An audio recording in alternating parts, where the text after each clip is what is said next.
Hello everybody out there in YouTube land. Sean Cahalan, Christian Brother Trucker, coming at you with another video on my channel. And today we are going to be talking about hours of service, and we're going to be talking about a little bit about trip planning, but more specifically we're going to be talking about the ELD hours of service and my thoughts on how to run effectively and how to maximize the time that is on your little box that controls your life. I am very passionate about teaching people how to effectively run their days, run their schedule, and run their clock as effectively and efficiently as you can in order to maximize your time that you sacrifice being out here on the road and away from your families. Now, some of you that may be doing about 2,000 miles a week, 2,200 miles a week, and you're running regionally, just disregard this video. Regional and over the road, this scenario that I'm going to share with you guys, if you're happy with where you're at, running 2,200 miles, 2,800 miles, you're home every weekend and everything is working for you, just disregard this video. The only thing that you can really do, if you're running into any efficiency problems, is just make sure that you're running your log and that you are changing your duty status according to what you're doing, and make sure that you don't forget to switch it. And there's a couple of things that I'll talk about there, but I want to start off with maximizing time, and I'm going to talk about the 8-day reset, and I'm going to talk about two ways that you can run your logs, which everybody knows. You can either do rollover or you can do a reset. Now, I've ran both ways, and it all depends on how the week plays out for you. All of these ideas and all of these specific details that I'm going to give you don't always work. I'm going to show you my real life scenario of this past week, and I'm going to show you that even though I ran a really rough week, I still was able to put in 3,305 miles. I ran 61 hours, and I can keep going, but tomorrow what's going to happen is I'm going to run out of time. I'm going to show you how I normally like to run when my fleet manager is on point and everything is going and everything's hitting on all cylinders. I can get over 3,500 miles. In this scenario, I'm going to show you, this is just guesstimation, but this is what I shoot for. Doesn't mean I hit it, but it usually means that I can average about 3,500 to 3,550, 3,400 miles when everything hits right, the timing's good, and I get a lot of synergy in my loads through the week, and everything just flows really well. And then I'm going to talk to you about another scenario that I'm not going to show you the exact numbers, but I'm going to show you the problem that you'll run into. And this is a scenario that works really well for regional drivers that like to go home, and what happens after day 8.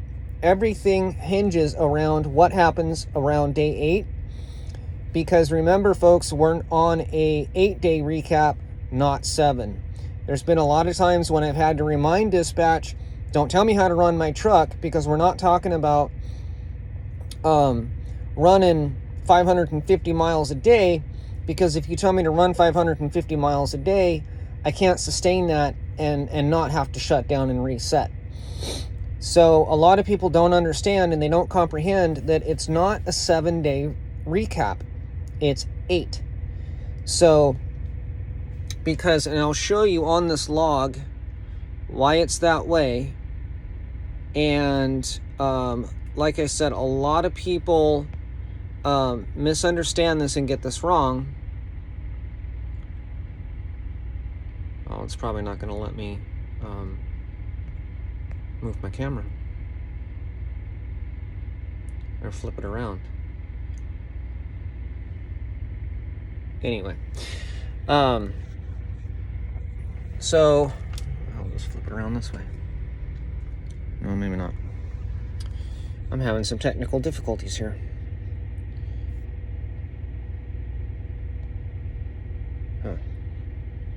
Trying to mess around with my camera here.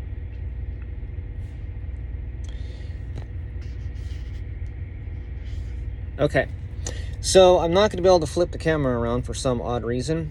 That's kind of dumb. So I will just have to explain it. So on your logs, your ELDs, you can go to your 8 days, and on your 8-day screen, it'll show you, like today is the 5th, January, March 5th, today's not March 5th. Today is the 12th. So it shows me today's miles and hours, and then it goes back. It goes back from the 12th to the 11th to the 10th to the 9th to the 8th to the 7th to the 6th and to the 5th. So it goes back 1, 2, 3, 4, 5, 6, 7, 8. So what it is today's hours and the previous 7. What happens at midnight is that bottom number falls off and rolls over and gets added on to your next day of running. And then it's that day plus your previous 7. That's why it's called a rollover. So if that causes any confusion in a lot of people's mind, basically what happens is when you're rolling over, your day's running is dictated what you did. It's dictated by what you did 7 days ago. It doesn't matter that you've got a full night's rest, you're bright-eyed and bushy-tailed and you're ready to run. It doesn't matter. Because if last week you only put in 5 hours because you had a really bad day, guess what you're going to do today? You're going to have a really bad short day because you had a bad day last week. So, what I try to tell people, and what I told my students when I was training them, is do not run rollover. If you can avoid it, run as hard as you can, run yourself out of hours and do a reset. That way this week is not dictated by what you did last week. That's just a personal pet peeve of mine. I hate running up against a clock, and I hate running out of time. And because if you get on a load and you need to run it and you can't because you have a quarter hour less than what you were hoping to have, or you run into traffic, or you run into a problem, now you're going to have to start making phone calls, and you're going to have to let your fleet manager know, and now you're going to have a late load. So recap is always risky, and it just causes a whole bunch of problems that I like to try to avoid altogether. So I just tell people, avoid it, don't do it. It's not a good idea. So if I run 7 days, and I see this. Yeah, everything's backwards, so I'm gonna have to change my camera settings. Darn. Okay. So on scenario 1, what I have is I listed days 1 through 7, and you can write this down if you want. If you want to play with these numbers, this is how I project out what an idealistic week would look like. So on day 1, I do 620. Day 2, I do 580. On day 3, I do 485. Day 4, I do 610. Day 5, I do 595. Day 6, I do 450. And on day 7, I do 550. So basically, if you were to round that up and you were to say, okay, well, what's your average? My average would be right around 550 miles to 585 miles. Okay, so if I project over and I look at what I say I can do that hours-wise, I have 10.25, 10.5, 8.5, 10.25, 10, 8, and 9.75. That is 67 hours, 67.25 hours. So that's a full week. I've ran my clock out in 7 days. Okay. I did 3,890 miles. Now that's a little bit high because realistically I'm probably going to have, drop and hook time, load unload time, stuff like that, pre-trips and breaks, and all of that fun stuff. So it's not specifically, probably won't get 3,890 miles, but it looks good on paper. But realistically, what I'll probably do is right around 3,500. That's what I usually get, is around 3,500 when everything goes right. Now, the reason why I like doing the reset is because on day 8, if I don't reset, I'm out of hours, right? So I have to sit at some point. So if I keep going, I'm going to be rolling over 3.25 hours, and then so I can do a short day, and then I can keep going and then start rolling over my 10.25, 10.5, 8.5. However, what's going to end up happening is something's going to mess this up, and this is best case scenario. So I usually tell people, if you run this way, you do your reset on day 8, and then your next 10 days, or not 10 days, your next 7 days, you can go right back to doing what you were doing, and then 9, 10, 11, 12, 13, 14. I think what that does is that puts you on a 15-day cycle. Double check something real quick. 4, 5, 6, 7. Okay, so basically what this does is it puts you on a 15-day cycle. So you run your first 1 through 7, you did 3,500 miles, you take day 8 off, you get your reset in, you hit the ground running on day 9, and by day 15, you ran yourself out of hours, and you basically target yourself to go home. Now, this is on a 2-week schedule. This is what I do, and it works phenomenally. It works really, really well. For you drivers that like to go home every week, this isn't going to work. Because you're not actually running a full 7 days. Of course, you're only running 4 or 5. So your numbers are going to look a lot different. What I did is when I ran regional, I did this and I went home every 2 weeks. So if I run regional, if I run long haul, it doesn't matter. I go home every 2 weeks. I stay out that extra weekend. Why do I do that? Well, I do that because if I run 5 days a week and I'm only putting in, 400 or 500 miles a day, 600 miles a day if I'm lucky, that's under 3,000 miles. Actually, that's about 2,500 miles. And so if I run Monday through Friday and I get home Friday night and I have to take off Sunday afternoon, that's Friday night into Saturday night, then that's 2 nights off at home. Now, me personally, I don't feel like that's enough time at home. I don't like to get home on Friday night and leave out on Sunday afternoon or Sunday morning. But that's just my personal preference. Now, you can do that, and if it works for you, again, then keep on doing that. But what I do is I run this 15-day schedule, and then I go home for 3 or 4 days. I usually try to go home not on a weekend. I try to take a partial weekend and a couple of regular business days off, because then I can go and take care of things that I might have to take care of, like go to the doctor or go to the chiropractor or go take care of something down at the DMV, or something where I have to do something during normal business hours. If you're on regional and you're home every weekend, I really hope that you don't have to do anything normal that requires you to be home during normal business hours. So you really got to kind of weigh out, and I did regional, I was home every weekend, and I did that for a long time, and I had to stop doing it.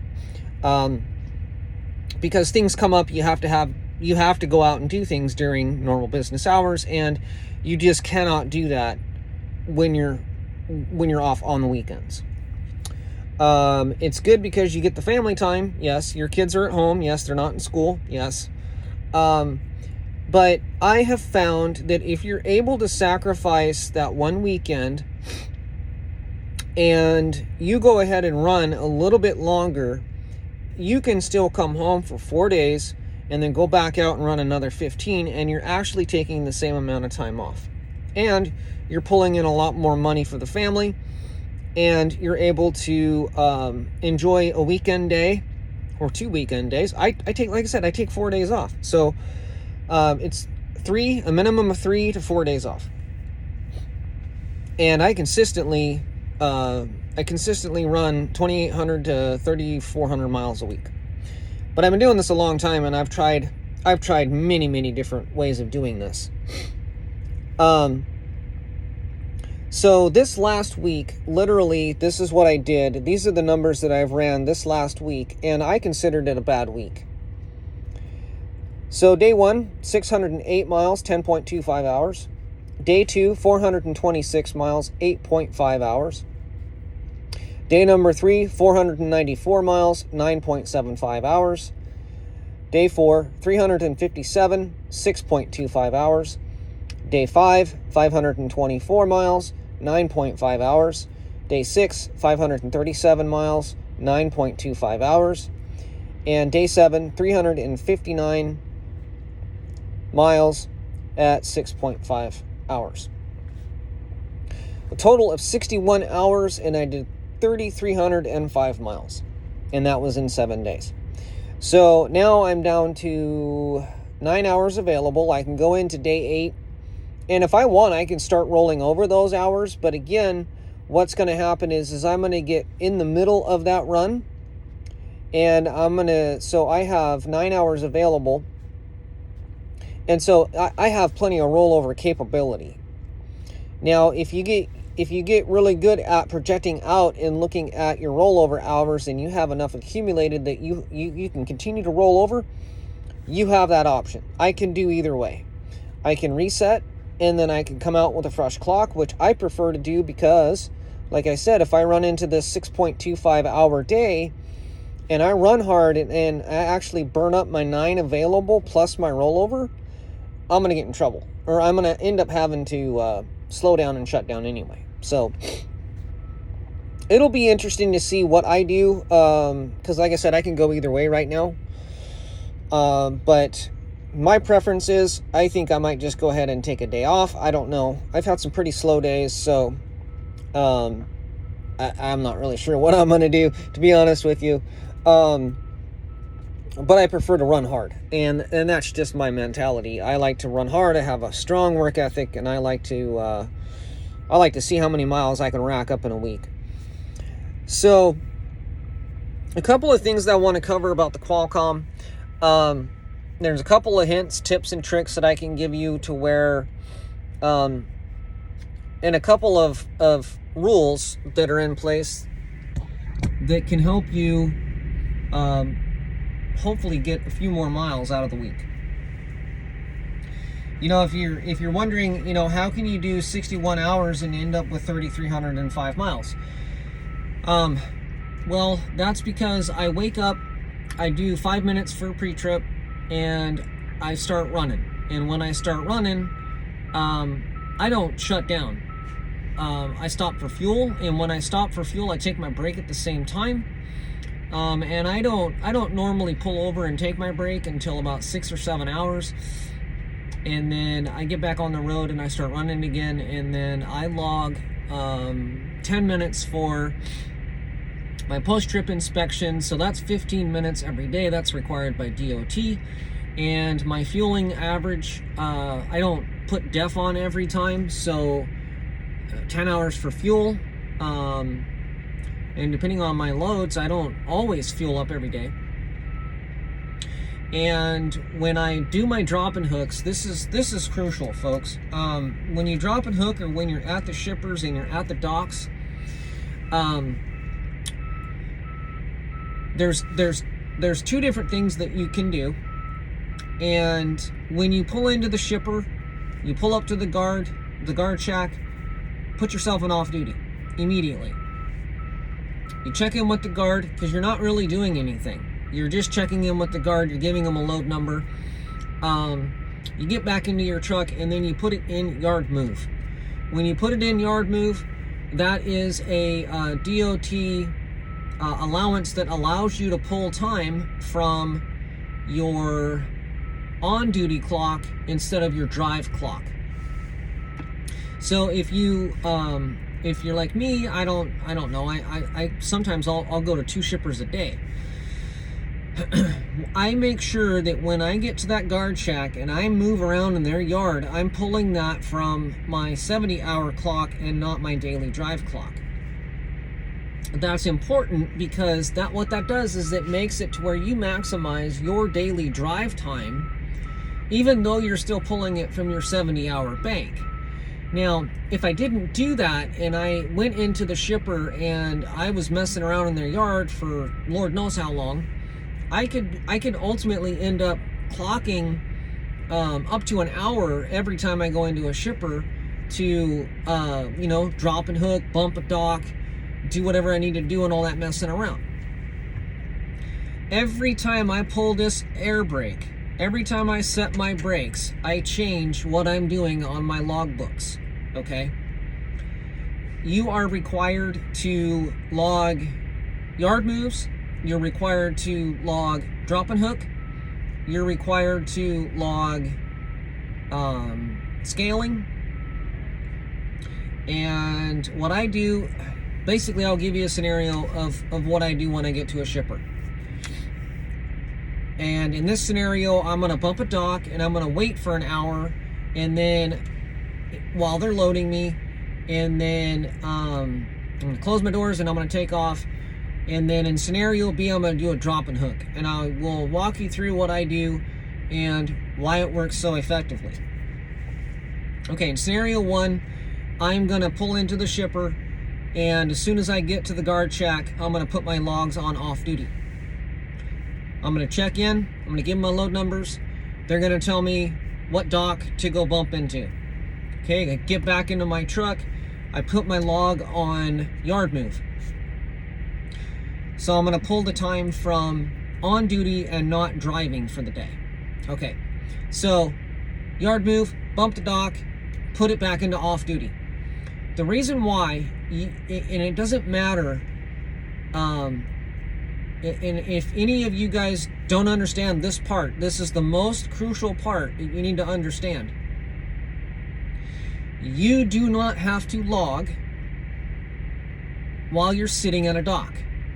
The only way that you are required to log anything on a dock is if you are in the back of the truck loading or unloading or assisting with load count or pallet count. Then you are required by DOT to log that time as on duty. If you bump the dock, you do not get out of your truck, you are, in essence, by DOT regulations, off duty. You can even log it in the sleeper berth if you want to. Go back there, lay down, take yourself a little nap. If you're logging it on duty, you're misunderstanding the stipulations in the law. So if you're doing that, stop doing that. And because if you're just sitting in your truck, your logbook needs, your logs need to be off duty. You're not required to log that on duty. Okay, so I lose an hour when I sit at the dock.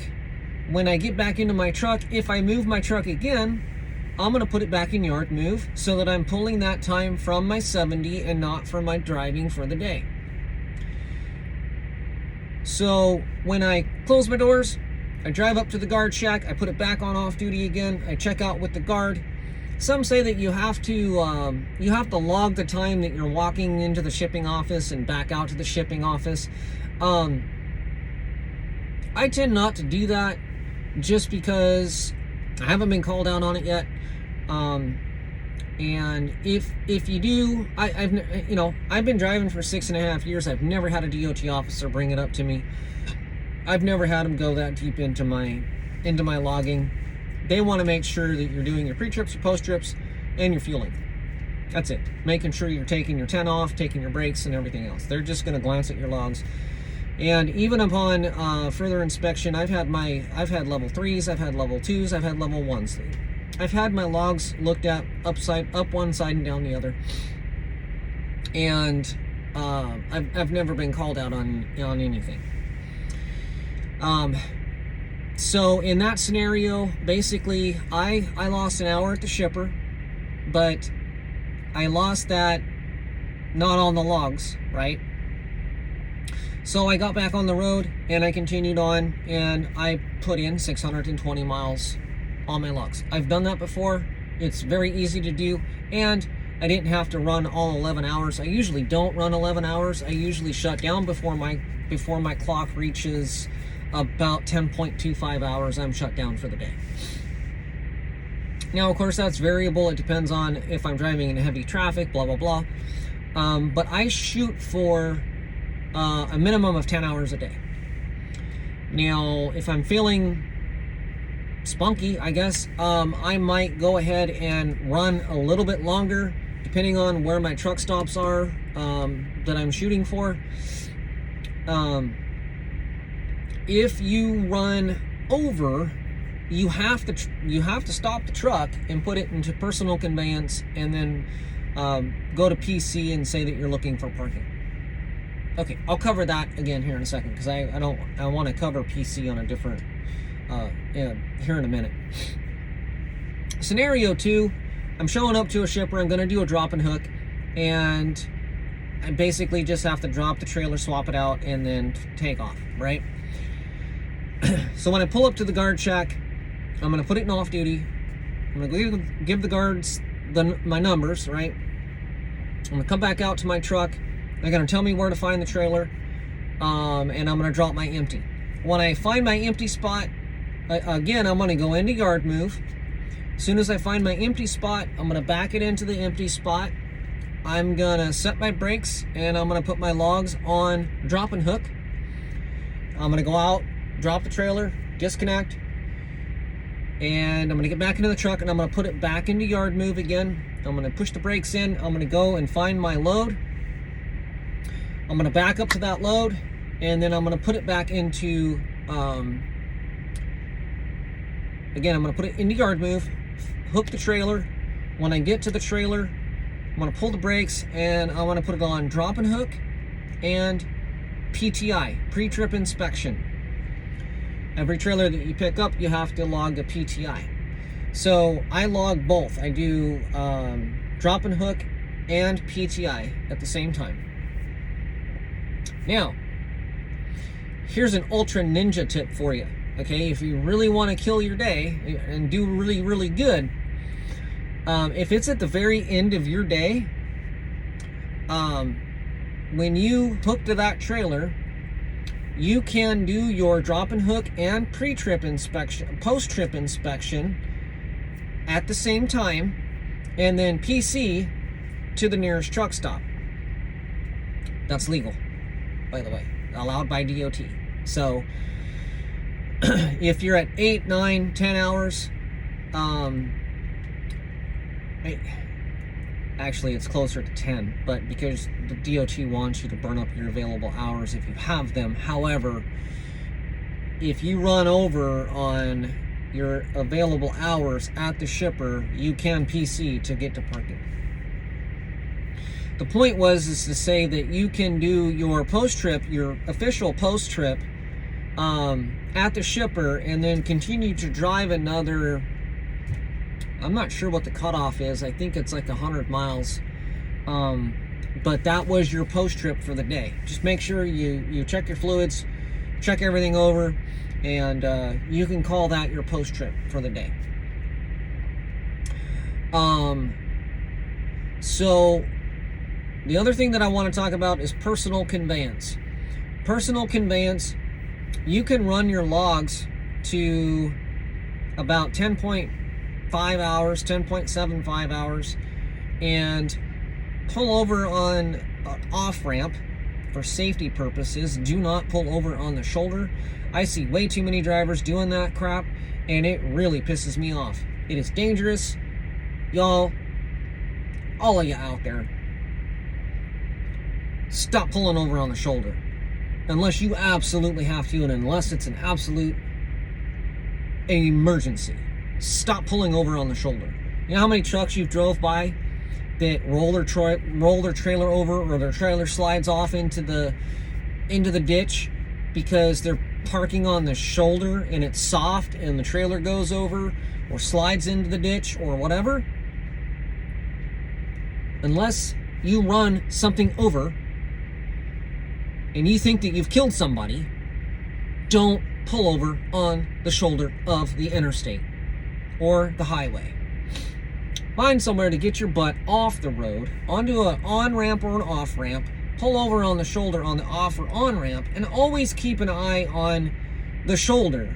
And if that shoulder looks sloped or soft, don't park there. Keep going, okay? Stop for half a second on the ramp. You can pull up to the end of the ramp, stop, put yourself into PC, and keep right on driving, okay? You guys need to use your awareness out here. So I'm gonna digress off of that point. PC is basically you are allowed to drive up to so many hours after you run out of time on your 11-hour clock or your 14-hour clock in order to find safe parking. Don't abuse it. If you abuse it, it can get taken away, and if we, as a whole bunch of drivers out here, abuse this all the time, get caught abusing this all the time, DOT will take it away. We do not want them to take it away. It is there to help us, it is there to give us options, and it is there to just to give us more options so that we can go find a safe place to park. Sleeper split is another great option that you can use. You can extend your 14-hour clock.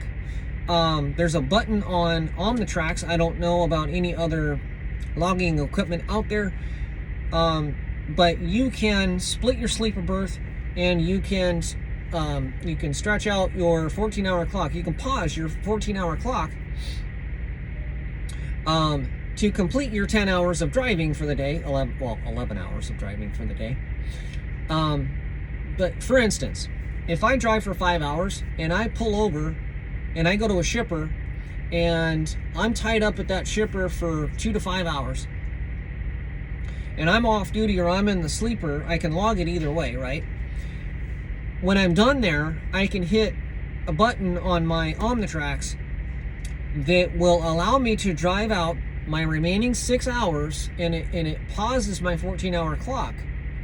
And so even though I may go over my 14, I can drive the remaining time out and complete my running for the day. I would highly suggest that you watch some videos on YouTube about log splits. It is very complicated. I can't explain everything. I would have to make a separate video to show you how to do a log split. Or sleeper berth split. It's very tricky, but there's a little button on my Qualcomm that I can just push that I can see if I can do that in order to get a little further down the road. Not something that I would suggest using all the time unless you really like sleeping for 5 hours and getting up and driving. You can do a 5 and 5 and 5 and 5 and 5 split if you want to. I don't see why you would want to, but I've had to do that once in a while. Don't like doing it, so I don't suggest that people do that. So basically, hopefully that's given you a couple of different options as far as maximizing your driving for the day. Trip planning is really simple to do. You just take your available miles, or you take your trip miles that you have to do. So if you're given a dispatch of 1,200 miles, then you take that 1,200 miles and you add in your deadhead miles to get where you need to go, right? So let's say that you have a 1,200 mile load, and then you have 150 miles to get to that shipper to pick up said load, right? So basically you're looking at 1,350 miles. You take 1,350 miles, divide it by 55, and that will give you how many miles or how many hours it'll take to complete that run. At 55, it'll give you a pretty good estimate. Depending on where you are, you might divide it by 60, but if you divide it by 60, keep in mind that I go with 55 because that gives me a little bit of cushion time. So you take your trip miles and divide it by 55 or 60, depending on how fast your truck goes. And that will tell you on that run, 55 at 1,350 miles would be approximately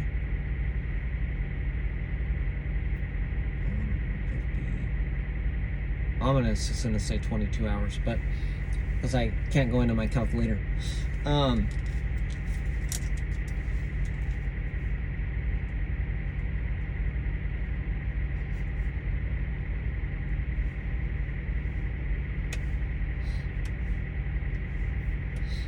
But anyway, you take a calculator, you divide your 1350 by, well, let's just say 550.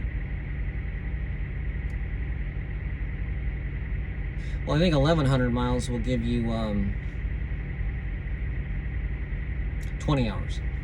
So basically you need 20 hours of drive time, you add in a 10-hour break, it's 30 hours. You need 30 hours from the time that you're sitting there to complete the run. That's going to be on a different video. Trip planning is kind of a different scenario. Today I wanted to talk about hours of service and kind of operating, planning. And basically, if you shoot for about 550 miles plus a day, you set that as your goal. I set mine at about 600. And the result of that is I do 3,300 to 3,500 miles. Every once in a while, I'll do 2,800. It all just kind of depends. But my overall average is about 3,000 miles. Now, we all know that this is trucking, and we all know that there's a lot of moving parts, and we also know that there are a lot of times when you need to take an extra day off at the house, and it all just kind of depends on how much time off you like to take. Now, if you're one of those drivers that say, I don't ever go home, I stay out for 5 months, great. You probably do more than that. I can tell you that I do this, and this is how I do it, and I'm in the top 5% of mileage performance. I'm in the top 5% of drivers in the company out of 1,000 drivers. I'm not saying that to brag. I'm just saying that this works. And the fact that it does work, the only guy, I think there was only one other guy that gets better mileage than I do. And so I was talking to my fleet manager, and I said, yeah, he probably doesn't go home, huh? And he goes, no, he doesn't. And I said, well, you know, if I didn't go home, how many miles do you think I would be able to do? You know, and it's like, I don't want to find out, because I don't like being on this truck that long. I love trucking, but I also love my family a lot too. So I like to go home and try to have a little bit of balance in my life. But basically, if you set a goal of 550 to 600 miles a day, and you're willing to stay out for that one weekend and run a 15-day cycle, you could go home every 15 days for 3 to 4 days, and you would still be able to maintain 2,800 to 3,200, you know, average right in there, like I do. And I can run things off in my head and know, you know, approximately when I'll be getting somewhere, what time I'm gonna arrive, and because I think ahead. I'm always thinking, what is today gonna do to next week? And through the midpoint of the week, I will decide, okay, either I'm gonna go ahead and go into a rollover, or I'm gonna go ahead and run this as hard as I can, and this is gonna be a hard running week, and I'm gonna pound this out, and I'm gonna get in a reset. I can usually tell if I can do that or not on day number 3 or 4. I know, hey, I'm doing really good. I'm hitting 550, 620, 550, 620 miles consecutively. And if you do that, if you run your clock out 10 and a half, 11 hours, and you're doing that every single day, by day 5 into day 6, you can be low on hours. I've been able to run hard consecutive back-to-back days and go into day 5 and be sitting at 60 hours burned up already, or 62 hours burned up already. Because 60 times 10 is 60, right? So, or not 6 times 10 is 60. But you got to remember that you're doing your pre-post trips, and you're fueling, and you're dropping hooks, and you're you know, all the other stuff that you're doing, that you're logging every day. And so if you do 10 hours, you're probably burning up 10.75 and things like that. So if you do 10 to 11 hours every day, let's take 11 hours times 6 is 66, right? So right there, you're already out of hours, and you're in day 6, not day 7. So you can see that if you run hard and you really tighten up on everything and you make sure to push that clock out every single day and really try to maximize everything, if you're a hard runner, you should have no problems after practice and practicing this and really knuckling down on making sure that you maximize all your time available to you every day, and you have a good work ethic, and you just push and push and push and go and go and go and go and go. Follow this model and you can do 3,500 to plus. I mean, it's not that hard to do. A lot of people out there say, well, you can't get over 3,000 miles a week. Funny story. This actually happened to me. I went to Melton. I went over to Melton Flatbed Company. And I was in orientation, and I looked at that orientation instructor guy, and I said, I can do 2,800 to 3,200 miles a week on a flatbed. And he looked at me and he goes, on a flatbed? How many miles? And I said, 2,800 to 3,200 miles. I said, I used to run that on paper logs all the time. And he goes, not on an ELD, you can't. And I said, yes, I can. I know I can. I've done it before. You know, and so I didn't get to show him the proof that I was able to do 3,400 miles on a flatbed. But if you get really good at doing this, you can do it on a flatbed, you can do it on a dry van, you can do it on a reefer. It doesn't matter what mode of trailer you're pulling. I think the only thing that will change it is if you're doing, what is that called? It's pumping a tanker. I think it's called silage or something like that, where you have to log onboarding and offboarding of your tanker. You have to log that, and so I don't think that you can produce as many miles on that particular thing. But I think it's the same on pneumatics and things like that, you know. But dry van, flatbed, and reefer unit, those are all three areas where you can really maximize things. And if you just make sure you run everything tight, and you only log what you have to log legally, you only log what they can prove, and just make sure that that you're really diligent on making sure that you change your status and not burning up your time accidentally because you forgot to switch your log over. I can't tell you how many times I've done that. But yeah, at Melton, they told me that I couldn't run, 2,800 to 3,200 miles, and I did it for 3 months, and then I started running into a whole bunch of problems because they started messing me around. I think that they treated me really good for about 3 months, and they put me on some good solid runs, and then after a while they started giving me really bad loads, and I'm not sure what happened. But then the instructor, the orientation instructor, ended up being right. It's like, oh well, I was right and he was right, because I was able to do it. However, it didn't last because Melton they're forced dispatch, so it doesn't matter how you like to run. They don't care that you're going to sit over a weekend. You're going to sit. You're going to do what they say. Anyway, I digress. So that was just kind of a funny little story I thought I'd tell. So just be smart. Use your head and, play with the numbers. And if you pull out a calculator and you kind of project out and set some goals, you'll really be able to go far with this. Run some scenarios out and see, and if you sit down and kind of analyze yourself and analyze and kind of just take a look at what you're doing, start tracking your miles, and start tracking your time, and start tracking what you're doing, and take a look at it.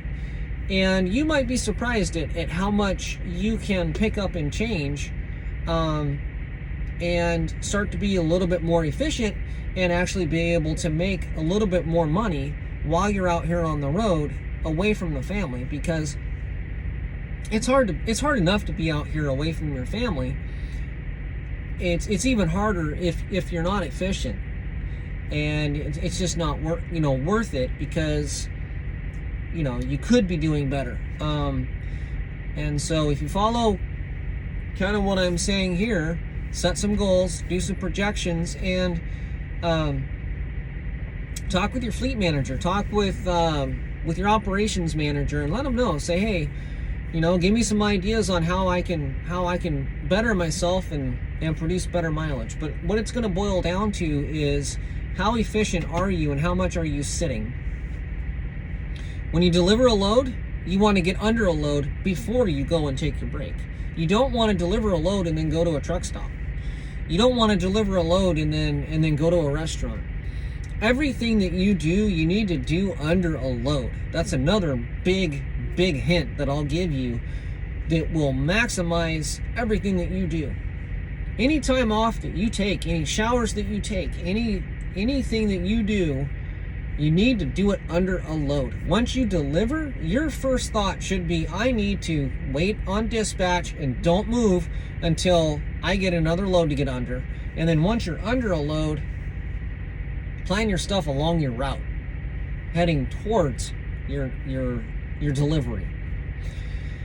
That's another thing that I've seen a lot of drivers do, and then they complain about miles. And it's like, okay, well, if you drop off a load and you set your PTA and say you're not going to be available until tomorrow, and then you can't find a load, or they can't find you a load, and they start messing you around, what that's telling them is that you don't want to work. And so you need to minimize the time in between deliveries and your next load. So in order to do that, you need to set a good ETA, and you need to communicate with your dispatcher. And a lot of times they can have you planned out the day before. So you make your delivery, you pick up your next load, and you go. And that's a big, huge thing right there. So if I can impart any more wisdom to you, it would be plan your stops, especially your longer breaks and your showers and everything else. You make sure that you plan out that stuff after you get reloaded. So don't take any long breaks empty. That's what you want to avoid. That's all I've got. So a lot of great more videos to come, and if you like this content, like and subscribe. And I'll be coming back with another video talking about technology, some of the things that I've seen, the changes that have been made in the trucking industry since 2008. Some of the things that I think are absolutely amazing are the apps that we run on our phone nowadays. We're able to scan our paperwork, and we're able to do so much more with all of this powerful technology. It makes trip planning easier. It makes navigation a lot easier. And I can even look at a shipping location on my phone on Google Maps on a satellite view, and I can actually see where I'm going before I even get there, and I can look at the whole route going in and coming out. I run 3 different systems just for my navigation alone, and of course I have my Atlas back there that I use every once in a while too.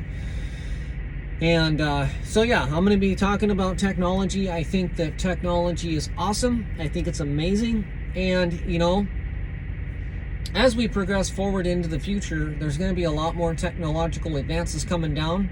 And I think that we, if we're open to being able to utilize it effectively, I think that we can make a lot more money out here in any area of driving, be it company driver, be it owner operator, be it lease operator. Technology helps us be more efficient in the day-to-day. So long as we're open to learning how to use it effectively. And if we're having a lot of hard times, it's usually because we're resistant. I grew up a long time ago, you know, I saw cell phones come down the pike. I think I just aged myself. Anyway, that's later on down the road. That's the next topic. I won't delve into it right now.